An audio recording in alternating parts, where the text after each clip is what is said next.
सागर पर सेतु बांध शुरू होता है। हनुमान हर पत्थर पर राम का नाम लिखते जाते हैं। वानर सेना इन पत्थरों को नल नील तक पहुंचाती है और वो दोनों भाई उन्हें सागर जल में तिराते जाते हैं। इन पत्थरों को समुद्र देव सहारा देते हैं। 5 दिनों में सेतु निर्माण पूर्ण होते हैं।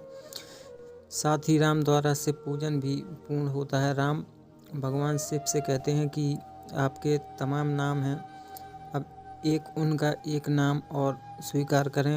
आपको भक्त की रामेश्वर के नाम से भी जाने। रामेश्वर यानी राम के ईश्वर। राम सेतु पार कराने से पहले अपनी सेना में उत्साह भरते हैं। हर हर महादेव के साथ राम की सेना लंका के कूच करती है। राम उनका नृत्य कराते हैं।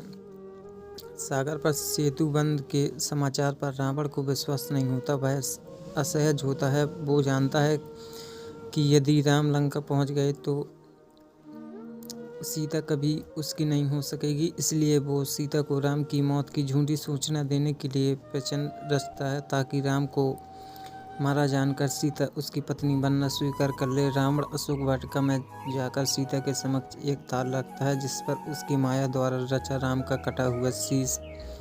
सीता स्तंभ होती है। वे विचार कर परेशान होती हैं कि जब राम मृत्यु को प्राप्त हुए तो इसका भान उनकी सीता को क्यों नहीं हुआ।